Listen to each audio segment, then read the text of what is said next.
नमस्कार, good morning. क्या खरीदें क्या बेचें में आपका बहुत बहुत स्वागत है। मैं हूं आपके साथ संदीप ग्रोवर। मार्केट्स की जहां तक बात है तो हम हफ्ते के आखिरी पड़ाव पर पहुंच गए हैं। आज शुक्रवार है और बीता हफ्ता अगर हम 4 दिन देखें तो बाजार के लिए बहुत ज़्यादा उथल पुथल वाले, बहुत ही ज़्यादा उतार चढ़ाव वाले देखने को मिले हैं। तो अब क्या आखिरी दिन बाजार में जो गिरावट का रुझान है वो थमता हुआ दिखेगा? क्या बाजार में स्थिरता लौटती हुई दिखेगी? आज के लिए बाजार में आपको कैसे रणनीति बनानी चाहिए, इस पर बातचीत करने के लिए हमारे साथ एक खास मेहमान मौजूद हैं। अंशुल जैन जी, जो कि Lakshmi Shri investment and securities के हेड ऑफ रिसर्च हैं, वो हमारे साथ कार्यक्रम में शामिल हो चुके हैं। वेरी गुड मॉर्निंग सर, बहुत बहुत स्वागत है आपका मनी 9 पर। नमस्कार संदीप जी। नमस्कार आपके सभी दर्शकों को, धन्यवाद बुलाने के लिए। तो सर, दो पड़ाव में हम इस पूरे शो को करते हैं। पहला पड़ाव है हम कल के बाजार की बात करते हैं, फिर हम आज की तैयारी की बात करते हैं। तो सबसे पहले कल बाजार में किस तरह का एक्शन देखने को मिला, पहले उसके ऊपर नजर डालते हैं।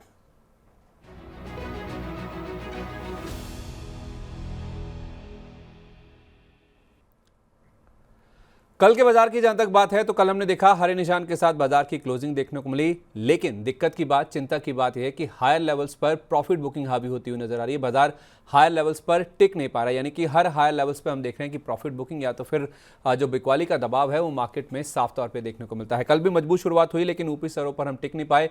निफ्टी 16 अंकों की मजबूती के साथ बंद हुआ। सेंसेक्स में करीब 150 अंकों के आसपास की मजबूती थी, लेकिन कल का स्टार परफॉर्मर था बैंक निफ्टी, जहां पे हमने देखा 500 अंकों से ज्यादा का उछाल कल के सेशन में क्लोजिंग के लिहाज से देखने को मिला। निफ्टी की जहां तक बात है तो 25,000 का जो की साइकोलॉजिकल लेवल है उसके नीचे हमने दूसरे दिन लगातार क्लोजिंग बनती हुई देखी है। इसके मायने समझेंगे अंशुल जी से, लेकिन हमने देखा कि 3 बजे के आसपास एक बार लाल निशान में भी निफ्टी फिसलता हुआ दिखा था। बैंक निफ्टी में ऐसा कुछ नहीं देखने को मिला। सेंसेक्स में कोई प्रेशर नहीं था कि वो लाल निशान में फिसल जाए। हायर लेवल से जरूर हमने देखा कि हल्के होकर बंद हुए सारे इंडाइसिस। निफ्टी करीब 135 अंक लुढ़क गया, क्योंकि दिन के दौरान हमने देखा 25,134 का हाई बना था। एक तरह से देखा जाए तो लोअर हाइज लगने का भी सिलसिला आप कह सकते हैं, क्योंकि अगर आप परसों का हाई देखेंगे तो 25,234 का था, कल का हाई 25,134 का है। तो परसों के हाई से 100 पॉइंट नीचे जो हाई है वो बनता हुआ दिखा है। तो एक तरह से ये भी एक समझने लायक बात है, ये भी अंशुल जी से समझेंगे। सेंसेक्स की जहां तक बात है तो हमने 82,000 का लेवल इंटरडे में पार कर लिया था, लेकिन ऊंचाई से करीब 400 अंक हल्का होकर हमने देखा कि सेंसेक्स में क्लोजिंग देखने को मिली।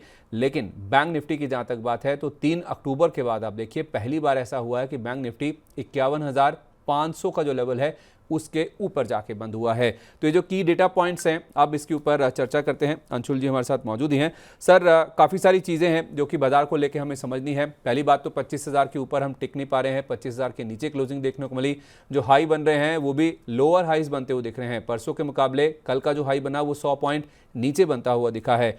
तो एक तरफ बिकवाली का प्रेशर बन रहा है, दूसरी तरफ हम जो हाइज बना रहे हैं वो पिछले हाइज से नीचे बनते हुए दिख रहे हैं। तो आखिर निफ्टी ऊपरी स्तरों पे क्यों नहीं टिक पा रहा है, हाई लेवल्स पे प्रेशर क्यों आ रहा है, और ये जो लोअर हाइज बन रहे हैं उसके क्या मायने समझ रहे हैं आप?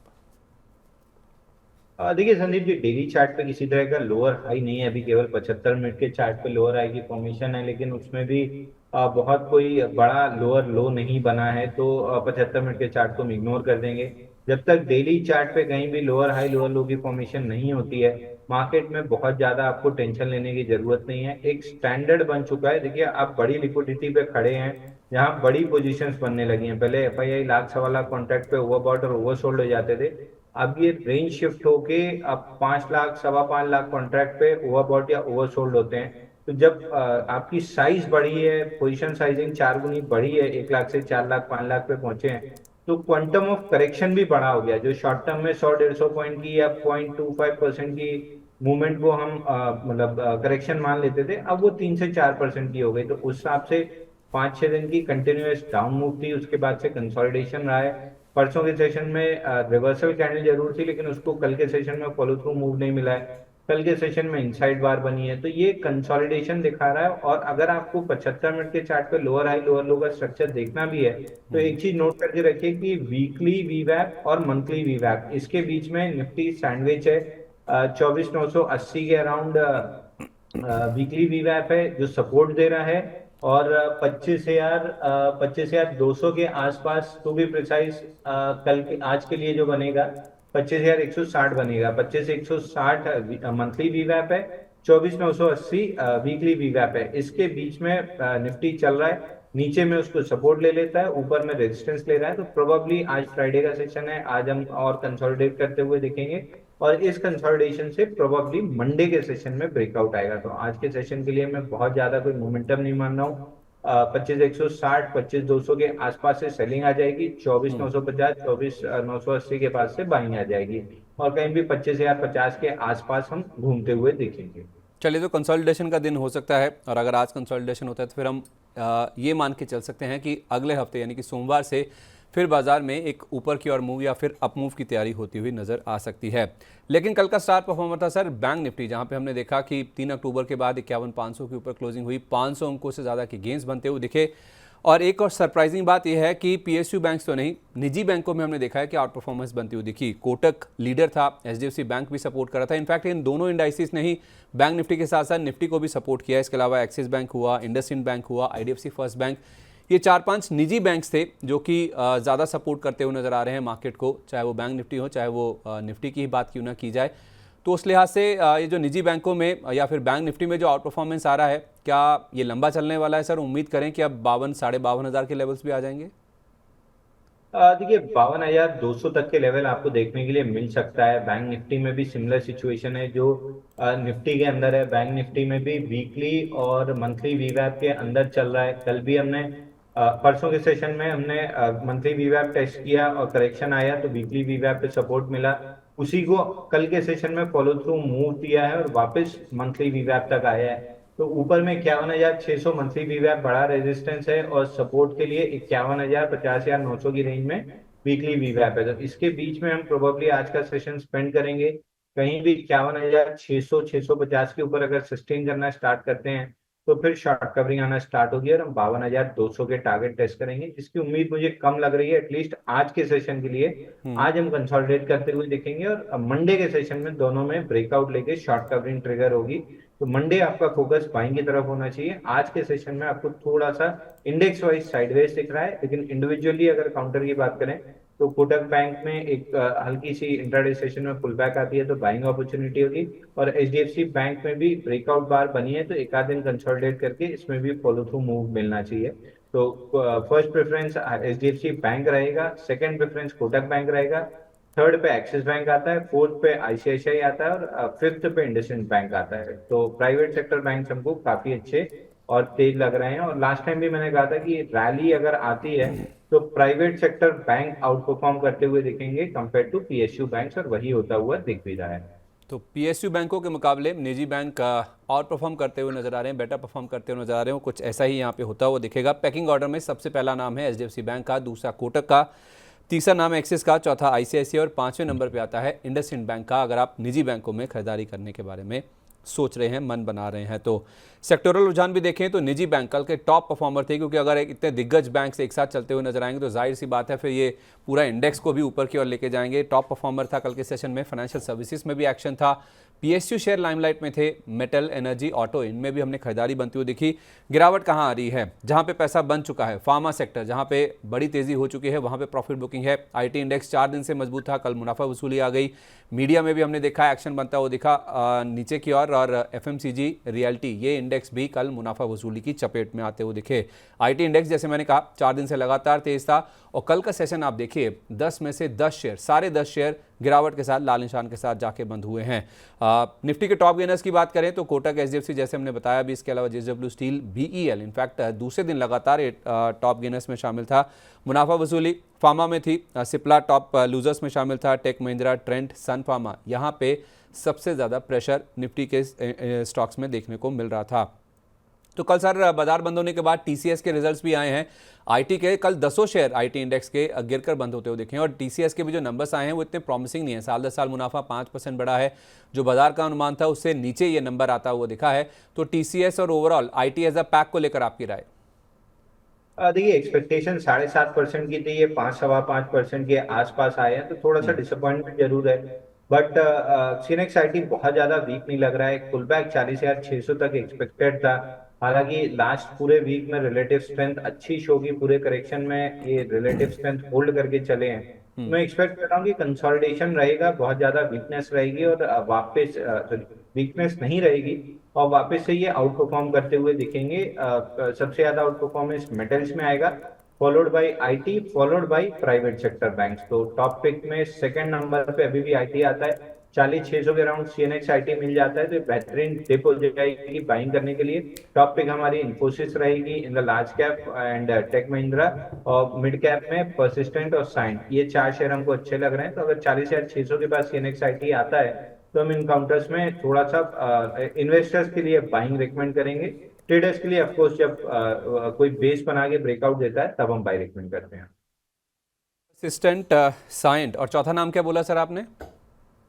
और देखिए साइंट, परसिस्टेंट मिड कैप में, लार्ज कैप में टेक महिंद्रा और इन्फोसिस, ये चार शेयर हमको पसंद आते हैं। तो दिग्गजों में आप कह रहे हैं कि टेक महिंद्रा और इन्फोसिस, इसके अलावा मिड कैप में परसिस्टेंट और साइंट, ये आपको पसंद आ रहे हैं। मेटल के बाद आईटी का नंबर आता है जहां पे खरीदारी ज़्यादा देखने को मिल सकती है। तो मेटल में क्या करना है सर फिर? मेटल में क्या ये जो तेज़ी बन रही है, क्या ये खरीदारी करने का मौका है? क्योंकि एक दिन के बाद वापस खरीदारी लौटती हुई दिखी है मेटल शेयरों में। 12 तारीख को माना जा रहा है कि चाइना में फिर से एक प्रेस कॉन्फ्रेंस होने वाली है जिसमें जो स्टिमुलस पैकेज है उसको लेकर कुछ अपडेट आ सकता है, कुछ सफाई आ सकती है, कुछ और बातचीत हो सकती है। तो मेटल शेयरों में आपकी कौन सी पसंद होगी?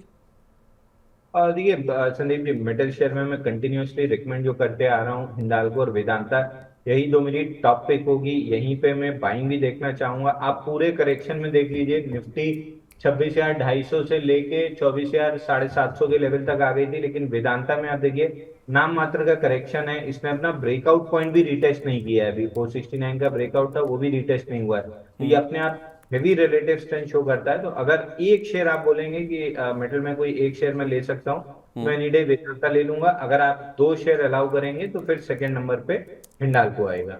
ओके, ठीक है। वेदांता हालांकि इनकी बोर्ड बैठक चौथे अंतरिम डिविडेंड को लेकर टल गई है कुछ दिनों के लिए, लेकिन अभी भी यहाँ पे खरीदारी का रुझान बनता हुआ नजर आ रहा है। हिंडाल्को ये दूसरा पैकिंग ऑर्डर में शेयर है मेटल एज अ पैक में, जहाँ पे आप खरीदारी करके चल सकते हैं।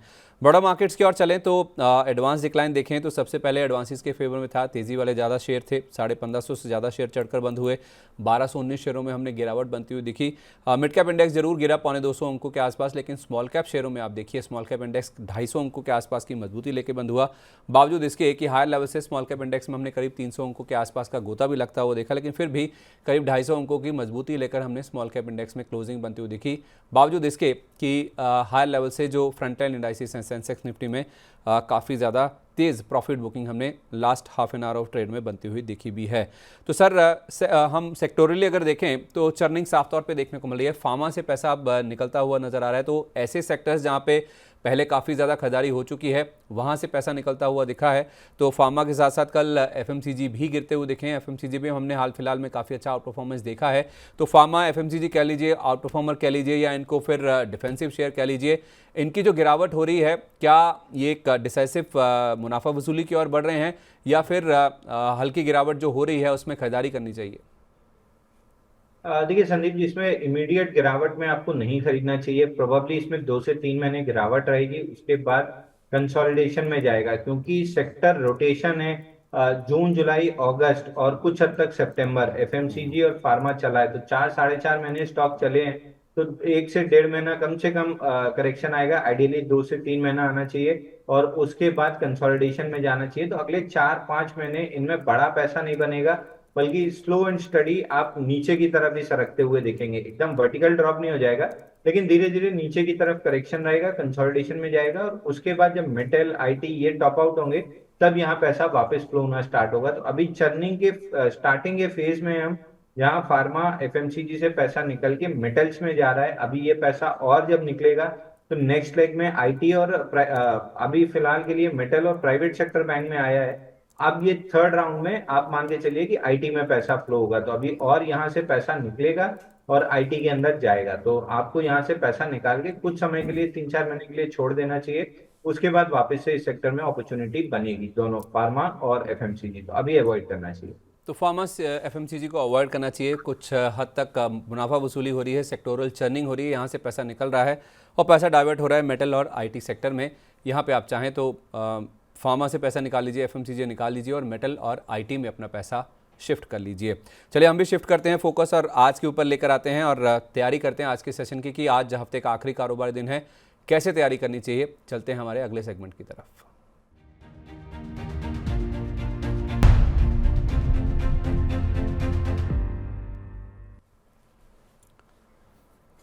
चलिए, तो आखिरी दिन है आज हफ्ते का, और डिफेंस शेयरों में हमने देखा था कि कल काफ़ी अच्छे मूव्स बनते हुए दिखे थे। सर, मैं केवल पीएसयू डिफेंस शेयरों की बात नहीं कर रहा हूँ, ओवरऑल अगर आप पीएसयू पैक की बात कीजिए तो डिफेंस शेयरों की बात करें तो काफ़ी अच्छे गेंस बनते हुए दिख रहे थे। जेन टेक्नोलॉजीज लीडर था, मजगांव डॉक, बीडीएल भी कई दिनों के बाद चलता हुआ दिखा, गार्डन रीच में भी एक्शन था, डेटा पैटर्न्स, बीईएमएल, कई सारे स्टॉक्स हैं जो कि कल डिफेंस सेक्टर से लाइमलाइट में फोकस में आते हुए दिख रहे थे। तो मैं केवल सर पीएसयू की बात नहीं कर रहा हूँ, ओवरऑल डिफेंस पैक में चाहे वो निजी कंपनियां भी हों, क्या अच्छी लग रही हैं इन लेवल्स पर? देखिए, ओवरऑल डिफेंस पैक में बाउंस बैक है और बाउंस बैक को बाउंस बैक की तरह प्ले करना चाहिए, लेकिन इकलौता काउंटर है जेंटेक, जहां पे फ्रेश ब्रेकआउट आया है। पूरे समय में स्टॉक ने रिलेटिव स्ट्रेंथ शो की है और डिसाइसिवली कल के सेशन में ब्रेकआउट आया है। अगर केवल और केवल मैं वॉल्यूम की बात करूं तो आप वॉल्यूम देखिए, इसमें लगभग 1.91 मिलियन का ब्रेकआउट था और 50 दिन के मूविंग एवरेज के अगेंस्ट देखें तो 315% वॉल्यूम राइज था। और ओवरऑल जो पूरा बेस बन रहा था, ये लगभग जो बेस बनना स्टार्ट हुआ था 2 अगस्त से, उसमें अप कैंडल्स पे देखें तो बड़े वॉल्यूम्स थे और डाउन कैंडल पे ड्राइड अप वॉल्यूम था। यानी पूरे इस स्पेस में अगर वॉल्यूम कहीं फ्लो हुआ है तो वो जेंटेक में हुआ है। जेंटेक ऊपर में 2300 2350 रुपए तक जाता हुआ हमको दिख रहा है। अगले 2 से 3 महीने अगर आप होल्ड करते हैं तो 2400 रुपए आपको आराम से मिल जाएगा, बल्कि उसके ऊपर भी एक्सटेंड कर सकता है, बट फिलहाल के लिए फिबोनाची एक्सटेंशन 2400 पे है, तो वहां तक जाता हुआ दिख रहा है। लेकिन बाकी काउंटर्स में पुल बैक है तो उनको पुल बैक पे आपको बेचना चाहिए। चाहे वो एचएल हो, बीडीएल हो, ये सारे में पुल बैक है into the moving averages. 50 day moving average तक पुल बैक आ रहा है, क्योंकि पूरे डाउन मूव में एक भी बार 50 डे मूविंग एवरेज टेस्ट नहीं हुआ है, तो एक बार टेस्ट करने के लिए जा रहे हैं। वापस से स्टॉक्स में नया लो बनता हुआ दिखेगा तो एग्जिट कीजिए पुल बैक पे, और डिफेंस में ही रहना है तो जेंटेक में रहिए, जेंटेक में बड़ा पैसा बनता हुआ दिखेगा। तो डिफेंस में रहना है तो जेंटेक में रहिए। 1950 के नीचे बंद हुआ है ये, भले 10% का ऊपरी सर्किट था, लेकिन 2 से 3 महीने का समय देंगे तो 2300, 2350 या फिर 2400 तक भी स्टॉक जा सकता है। बाकी सारे जितने भी डिफेंस स्टॉक्स हैं उनमें पुल बैक है, पुल बैक में आपको बिकवाली ही करनी चाहिए या फिर मुनाफा वसूली कर लेनी चाहिए। केमिकल शेयरों पर आपकी क्या राय है सर? केमिकल शेयरों में हम देख रहे हैं पिछले कुछ दिनों से काफ़ी अच्छे मूव्स बनते हुए दिख रहे हैं। डीसीडब्ल्यू तो एक स्टार परफॉर्मर रहा है। टाटा केमिकल्स कल तो इनफैक्ट पूरा टाटा पैक ही काफ़ी ज़्यादा एक्टिव था। टाटा केमिकल्स के अलावा गुजरात एल्कलीस, ये भी एक स्टॉक है जो कि काफ़ी लाइमलाइट में था कल के सेशन में। तो केमिकल स्टॉक्स में कोई ऐसा स्टॉक जो आपके रडार पे है जहां पे अभी भी अप मूव कैरी फॉरवर्ड हो सकता हो? देखिए, मैं मिड कैप स्मॉल कैप ज्यादा प्ले करता हूँ, तो मेरे को वहां पे चीजें ज्यादा समझ में आती हैं। डीसीडब्ल्यू हमने अपने क्लाइंट्स को भी रिकमेंड किया है कल के सेशन में 100 रुपए पे। यहाँ पे अगर 95 रुपीज के स्टॉप लॉस से बाई करते हैं तो हाई लाइकली है कि 119 रुपए तक का टारगेट मिल सकता है। But mid cap small cap में पुल बैक्स आ रहे हैं, उसमें ये स्ट्रेंथ वाले काउंटर हैं, इसलिए हम बाई दे रहे हैं। अगर हल्की सी भी mid cap small cap index पे रिवर्सल आता है तो हम तुरंत ही एग्जिट का कॉल भी दे देंगे। तो अगर कोई भी ले रहे हैं तो ये ध्यान रखिए कि 95 का क्लोजिंग बेसिस पे क्लियर कट स्टॉप लॉस होगा। इससे नीचे स्टॉक का पैटर्न खराब हो जाएगा। ऊपर में 119 रुपए आता हुआ दिख रहा है। दूसरा बड़े स्पेस में टाटा केमिकल है, जहां प्राइमा फेसी एक ब्रेकआउट दिख रहा है, लेकिन बहुत ज्यादा स्ट्रेंथ नहीं है काउंटर में। धीरे धीरे करके ये 1300 की तरफ बढ़ सकता है। मोमेंटम बहुत अच्छा नहीं मिलेगा, लेकिन धीरे धीरे स्लो एंड स्टडी ये 1300 रुपए तक जा सकता है। तो केमिकल स्पेस में ये दो काउंटर्स हमें पसंद आ रहे हैं। तो डीसीडब्ल्यू 95 रुपये का स्टॉप लॉस, 119 का टारगेट, और टाटा केमिकल धीरे धीरे ये ब्रेकआउट हुआ है, इसमें 1300 रुपये तक जा सकता है। थोड़ा टाइम ले सकता है, उतना स्ट्रेंथ नहीं है, लेकिन हाँ फिर भी 1300 रुपये तक के जो लेवल्स हैं वो टाटा केमिकल में एक्सपेक्टेड है। तो केमिकल में अगर आपको रहना है तो ये दो स्टॉक्स हैं जहाँ पे काफ़ी बढ़िया मूव बनता हुआ नज़र आ सकता है। बढ़िया move sir mid cap pharma शेयरों में भी देखने को मिल रहा है। भले ही जो दिग्गज है कल के सेशन में पिटते हुए नजर आए, लेकिन न्यूलैंड एप्स हुआ, शिल्पा मेडिकेयर, पनेशिया बायोटेक, इनमें अभी भी खरीदारी का रुझान लगातार जारी रहता हुआ नजर आ रहा है। तो अगर आप मिड कैप्स को ट्रैक करते हैं तो क्या, अगर दिग्गजों से दूर रहना है, वहाँ पे प्रॉफिट बुकिंग हो रही है, तो क्या मिड कैप में अभी भी मौके हैं? देखिए, मिड कैप फार्मा में बहुत अच्छे मौके हैं। एसएमएस फार्मा हम रेगुलरली अपने क्लाइंट्स को रिकमेंड करते आ रहे हैं। और एक एलेम्बिक फार्मा हो गया, मैनकाइंड हो गया, सन एसएमएस फार्मा हो गया, तो यहाँ पे काफी अच्छी खरीदारी दिख रही है। रेडार पे इस समय एसएमएस फार्मा है। इसमें 7 अक्टूबर को एक करेक्टिव कैंडल बनी थी, जहाँ 7% नीचे जाके क्लोज किया था थोड़े वॉल्यूम के साथ। तो उसका हाई निकलने की देर है और स्टॉक में तेजी आ जाएगी। उसका हाई हालांकि 367 पे है, तो थोड़ा सा वेट एंड वॉच करेंगे। 367 निकलता है तो इस स्टॉक में हम बाई करके चलेंगे। दूसरा हमको एलेम्बिक अच्छा लगता है, एलेम्बिक लिमिटेड। इस स्टॉक में भी करेक्शन आया है और क्वार्टरली वीवैप के नीचे ये सस्टेन करने की कोशिश कर रहा है, लेकिन वापस से ऊपर आने की कोशिश करता है। तो बेयर्स फेल होते हुए दिख रहे हैं। अगर 145 निकलता है तो इस स्टॉक में भी बाइंग करके चलना चाहिए। ऊपर में 165 तक के लेवल मिल सकते हैं। तो एलेम्बिक लिमिटेड, एसएमएस फार्मा, ये दो हमको काफी अच्छे लग रहे हैं इसमें। चलिए, तो एसएमएस फार्मा और एलेम्बिक लिमिटेड, इनमें आप खरीदारी कर सकते हैं। किन लेवल्स के ऊपर आपको खरीदारी करनी है ये भी आपको बता दिया गया है। फर्टिलाइजर शेयरों में कल हमने काफ़ी दिनों के बाद एक्शन बनता हुआ दिखा है सर। हालांकि मानसून रिट्रीट होना शुरू हो चुका है। मानसून अच्छा रहा है, जितना सामान्य रहता है उससे बढ़िया नंबर्स यहाँ पे देखने को मिले हैं रेनफॉल के।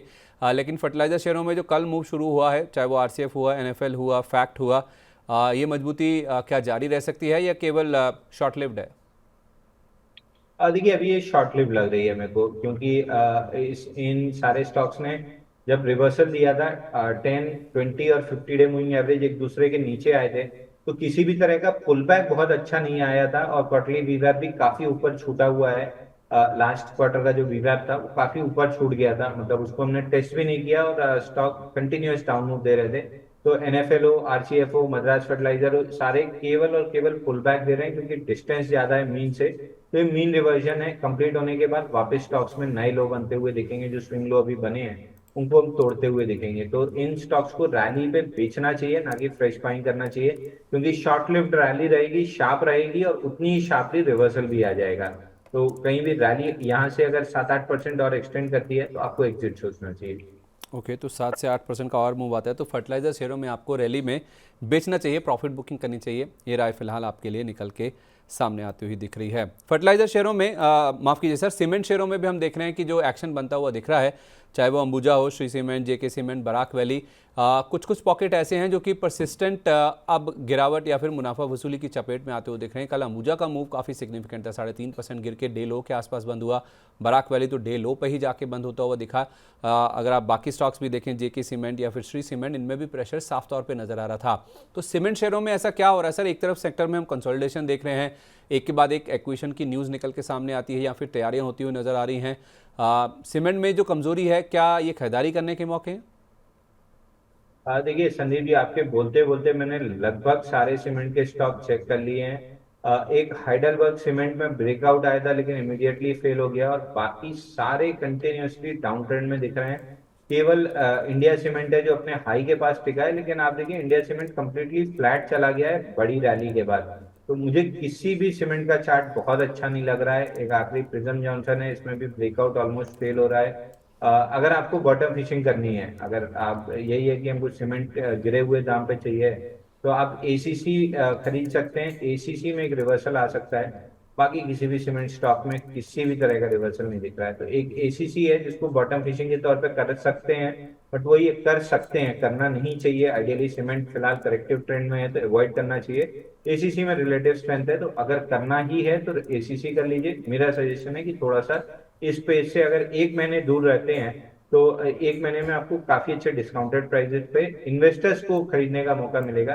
ट्रेडर्स थोड़ा सा रिवर्सल होके हायर लो का वेट कीजिए, उसके बाद कंफर्मेशन आ जाएगी तो फिर बाइंग कॉल्स इनिशिएट करेंगे। नहीं नहीं सर, कोई कंपल्शन नहीं है, हमें नहीं करना है। आप कह रहे हैं अवॉइड करना, तो हम सीमेंट को ज़रूर अवॉइड करेंगे। मैं तो खुद कह रहा था कि ये बाज़ार के ट्रेंड को हम एनालाइज करने की कोशिश करते हैं, इस चीज़ को देखने की कोशिश करते हैं सर कि बाज़ार की नब्ज़ कैसी है। सीमेंट शेयरों में 2 दिन से कमज़ोरी दिख रही है, इसलिए सवाल हम बार बार अपने एनालिस्ट से पूछ रहे हैं। इसका मतलब ये नहीं है कि हमें खरीदारी करनी ही करनी है, इम्पल्सिव नहीं है कि सीमेंट को खरीदना ही खरीदना है। केवल इससे पल्स समझने की कोशिश है कि क्या सीमेंट शेयरों में कमज़ोरी हो रही है तो फिर उससे दूर रहेंगे, क्यों खरीदना है? अगर गिरना है, नीचे में और अच्छे मिलेंगे भाव, तो वहाँ पर जाके खरीद लेंगे। लेकिन दूसरी तिमाही के नतीजे आने भी शुरू हो गए हैं सर। दूसरी तिमाही में हमने देखा टीसीएस की बात तो हमने कर ली, नंबर्स अच्छे नहीं आए। जीएम ब्रिवरीज के नंबर्स अच्छे नहीं आए, कल ये स्टॉक गिर के बंद हुआ जब नतीजे आए। उसके बाद इरडा के नंबर्स बाजार बंद होने के बाद आए हैं कल, 36% इसका मुनाफा बढ़ा है और रेवेन्यूज़ में भी आप देखें तो करीब 38% के आसपास की बढ़त आई है।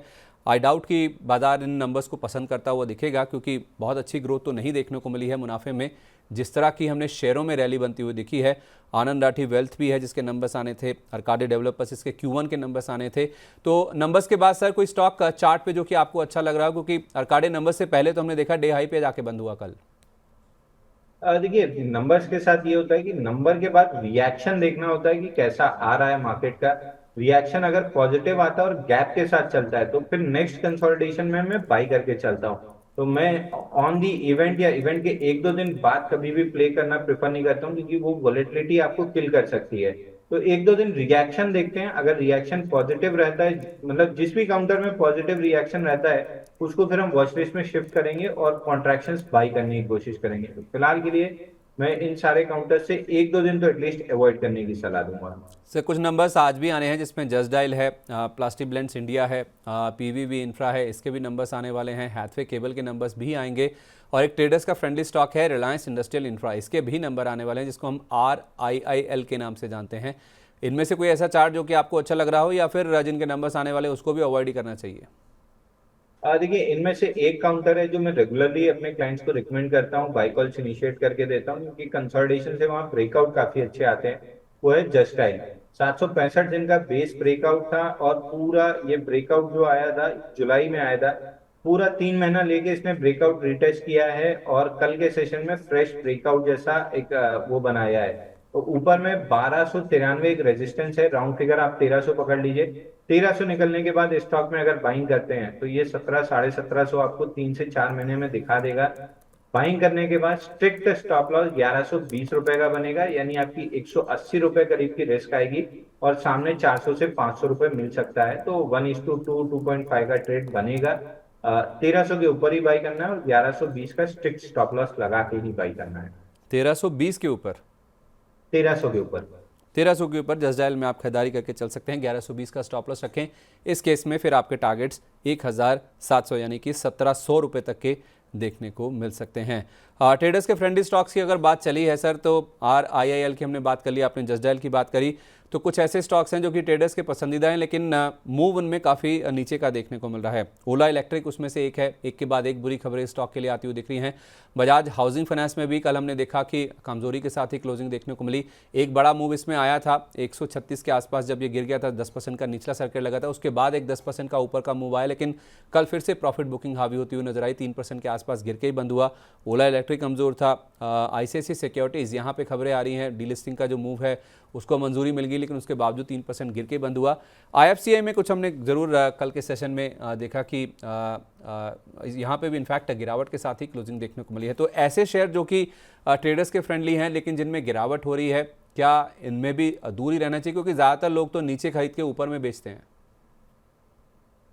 देखिए, IFCI में कोई ट्रेंड नहीं है तो मैं अवॉइड की सलाह दूंगा। ब्रेकआउट फेल हुआ है तो हो सकता है इसमें लॉन्ग लिक्विडेशन आए एकदम से 52 रुपीज तक, तो मैं कंप्लीटली अवॉइड की सलाह दूंगा। दूसरा, ओला इलेक्ट्रिक, ये स्टॉक मुझे बिल्कुल भी नहीं पसंद है। IPO के समय से मैं बोल रहा हूँ, आप बेच के चलिए। 3-4 दिन रैली देके रिटेलर्स को ट्रैप किया है और उनकी अभी फ्लश सेलिंग नहीं आई है। तो एक फ्लश सेलिंग अभी इसमें बड़े वॉल्यूम के साथ, जो ऑलमोस्ट एवरेज वॉल्यूम से 10-20 गुना ज्यादा वॉल्यूम वाली जो 1000x की जो वॉल्यूम कैंडल है, वो जब तक नहीं बनती है इसमें किसी तरह का बॉटम नहीं बनेगा। बजाज फाइनेंस ने, हाउसिंग फाइनेंस ने जरूर IPO के दिन का लो तोड़ा था और वहां से रिवर्सल आया है। तो इस स्टॉक में आप थोड़ा सा बाइंग इंटरेस्ट रख सकते हैं, बट आपको बहुत ज्यादा मोमेंटम नहीं मिलेगा।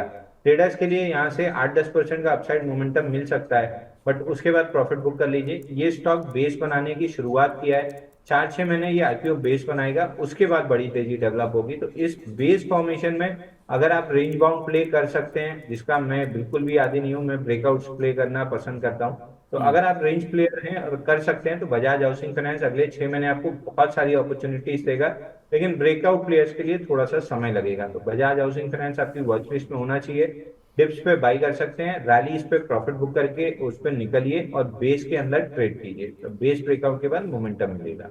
ओके, तो आज के लिए आखिरी सवाल सर, आपके हिसाब से फिर कहाँ खरीदारी करने के मौके अभी भी बचे हुए हैं? किन सेक्टर्स, किन शेयरों में आप खरीदारी करने की राय देंगे जहाँ पे ब्रेकआउट्स होते हुए नजर आ रहे हैं?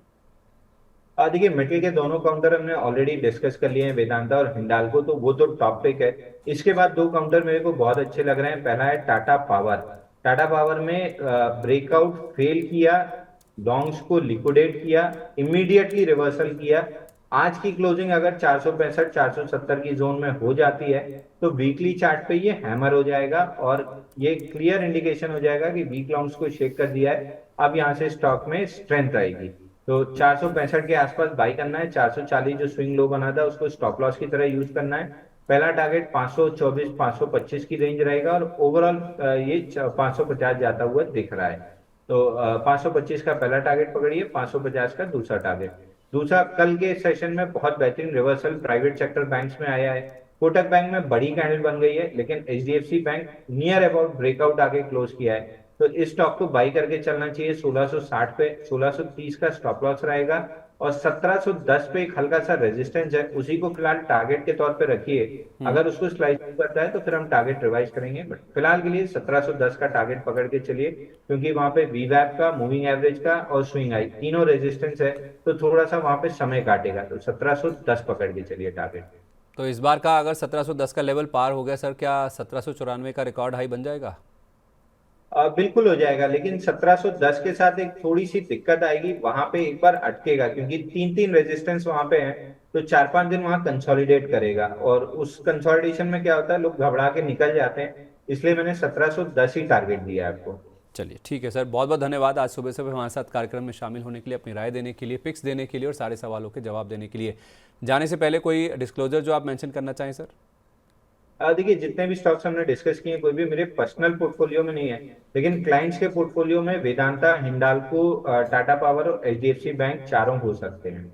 चलिए बहुत बहुत धन्यवाद sir, thank you so much. उम्मीद करते हैं आज का दिन बाजार के लिए और आपके लिए दोनों के लिए शुभ हो। बहुत धन्यवाद सर ज्वाइन करने के लिए। Thank you. तो क्या खरीदें क्या बेचें को यहीं पर समेटते हैं, लेकिन सुबह 10:30 बजे आपके मन में कोई सवाल, दुविधा, शक, शंका रहती है तो आप कॉल कर सकते हैं, अपने सवालों के जवाब ले सकते हैं। बाजार में किस तरह का एक्शन बन रहा है उसकी पूरी जानकारी मेरे सहयोगी विवेक मित्तल आपके साथ जुड़ते हैं बीच बाजार में, वो आपको देते हैं। ग्लोबल मार्केट्स में किस तरह का एक्शन है, मिड कैप स्मॉल कैप में उनकी खास पकड़ है, वहाँ पर वो आपके लिए एक खास सेगमेंट भी लेकर आते हैं। तो जुड़ना मत भूलिए सुबह 10:30 बजे बीच बाजार में, सोमवार से शुक्रवार। चलिए क्या खरीदें क्या बेचें को यहीं पे समेटते हैं। अब आपसे अगले हफ्ते मुलाकात होगी सोमवार को, तब तक के लिए नमस्कार।